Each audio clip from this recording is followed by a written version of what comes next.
turbin 1M, harga totalnya 1,4, berarti yang 400 bisa dihitung KDN-nya.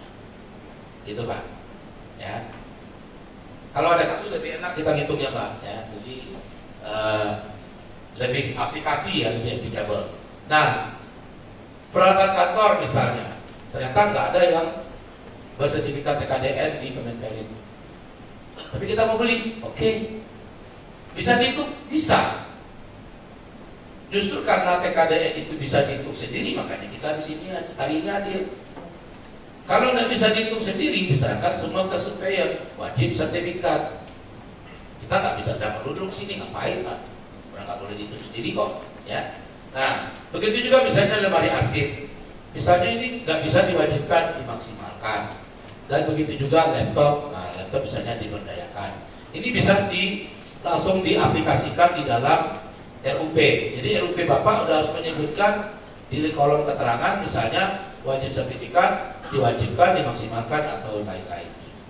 Kalau begini mungkin pusing Pak ya, mesti hitung satu-satu. Yang paling gampang gini Pak, Bapak langsung bikin pengadaan barang diwajibkan, barang dimaksimalkan, barang diberdayakan, TKDN BMP minimal 40% untuk jasa, TKDN BMP minimal 40% untuk konstruksi. Kayak ini lebih gampang Pak. Ini salah satu contoh format RUP. Oke Bapak Ibu, formatnya beda-beda, tinggal disesuaikan. Tapi yang penting ininya Pak ya. Ininya Bapak Ibu harus pahami cara memasukkan di RUP-nya. Jadi ketika membuat RUP sudah harus ditentukan dari awal. Ribet pasti Pak. Kalau nggak ribet Bapak nggak di sini. Karena ribet makanya di sini. Jangankan Bapak Ibu, KPK aja pusing. BPK juga pusing Pak. Karena masing-masing kan akan diaudit, ya. Polisi apalagi. Bulan puasa banyak saya datang. Bulan puasa kita nggak bisa maksimal ya Pak. Bulan nggak bisa maksimal. Jadi kalau dikit. Saya kalau terlalu besar mangapnya nanti baunya kemana-mana. Nah, ini contohnya Pak ya. Sampai sini Bapak Ibu bisa memahami untuk menerapkan RUP. Ya, silakan Pak. Pak, tolong Pak, itu mic-nya di ya kedengaran sama yang itu Bapak ini. Nah, ini panitia ada 2 orang di sini bantu kita bawa mic. Silakan Pak. Ya, izin Pak. Saya Caskim dari Rumah Sakit Pusat Otak Nasional Jakarta, RSPON. Ya. Terkait dengan tadi Pak yang ditanyakan sebelumnya terkait dengan produk impor, Ya.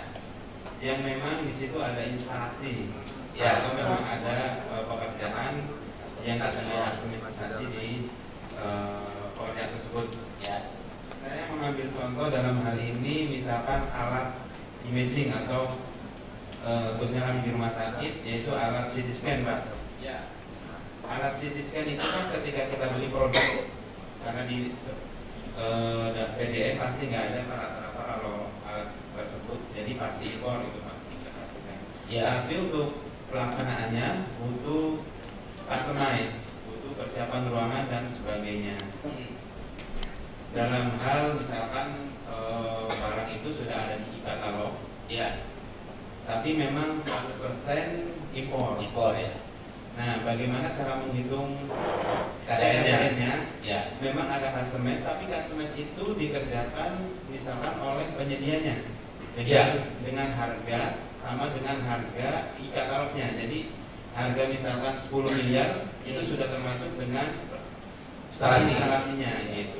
Mana Pak tulisnya Pak? Terima kasih. Ada udah itu kan loh ini. Ya, terima kasih Pak.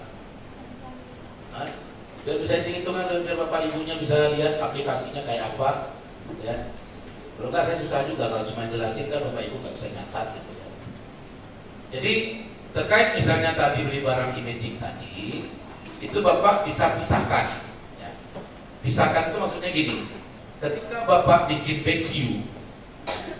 BQ itu kan isinya adalah spek dan jenis barang serta jenis jasa.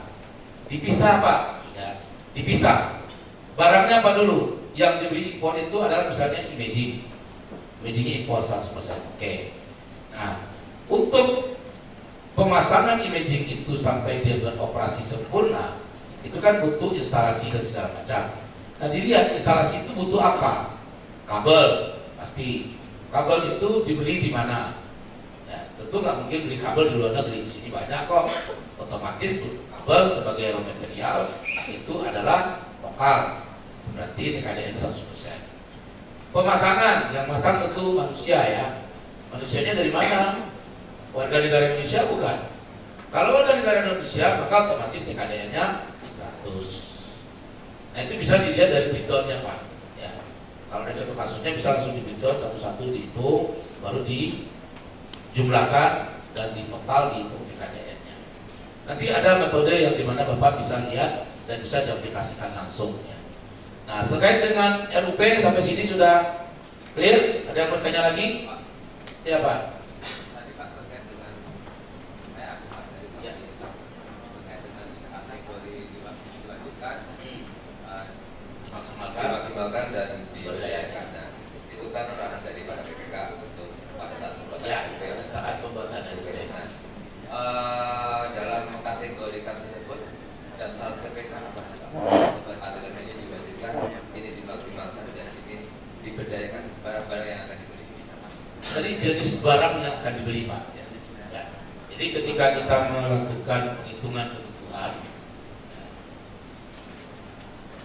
kan Bapak harus hitung kebutuhan nih. Nah, ini dia. Nah, ketika identifikasi kebutuhan, kan Bapak sudah tahu nih belinya apa. Kebutuhan kita tahun 2023 itu apa sih? Kebutuhan itu datangnya dari siapa? Tentu dari unit-unit. Masing-masing unit ngajuin, dikumpulin, dijadikan itu suatu rancangan identifikasi kebutuhan untuk dimasukkan di RUP. Itu satu. Dari identifikasi tersebut baru ditetapkan barangnya itu statusnya. Penetapan status itu dari mana? Kita bisa tahu dari sini Pak. Dari TKDN Kemenperi.go.id dilihat di situ. Ada nggak sertifikatnya? Kalau tidak ada, berarti barang ini harus dihitung sendiri, di asesmen sendiri. Nah, asesmen itu nanti ditentukan lebih lanjut dari apa? Makanya unit-unit kerja itu harus mengerti TKDN, karena mereka harus menghitung dari awal.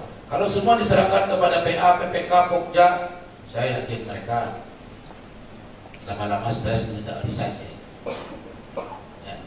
Misalnya unit X butuh beli mesin misalnya, yang tahu speknya kan mereka, yang tahu apa saja kebutuhan raw material kan mereka. Jadi mereka yang harus menghitung dari awal. Jadi itu yang berkali-kali saya sampaikan, bahwa yang namanya TKDN itu jangan hanya orang pengadaan yang disuruh belajar, unitnya juga. Kenapa? Karena endingnya itu memang di pengadaan. Tapi endingnya pengadaan itu kan lebih kepada administrasi penghitungan, ya. Apa yang sudah disampaikan oleh si user. Nah, user yang harus dihitung dari awal yang menentukan tingkat komponennya seberapa banyak. Kalau unit pengadaan yang disuruh hitung, percaya saya deh Pak, gak cukup 24 jam sehari Bapak. Kan belanjanya nggak satu Pak, belanjanya banyak. Beli kertas aja misalnya, ya. Beli kertas misalnya, Bapak mesti buka di sini nih, TKDN Kemenperi. Ada tuh beberapa, ya, itu baru di kertas doang Bapak. Ada berapa belanja Bapak setahun?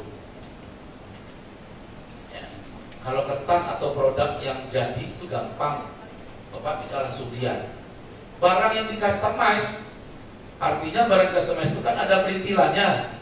Nah, perintilannya kan harus dicek satu-satu juga, baru ketahuan ADN-nya. Nah, jadi disinilah ya Bapak Ibu harus dari awal menetapkan jenis barangnya tadi, diwajibkan, dimaksimalkan, atau diberdayakan. Siapa yang idealnya harus membuat penetapan itu? Bukan PA atau KPA atau PPK, ya, tapi user yang mengusulkan ke PPK. Untuk barang identifikasi ini kami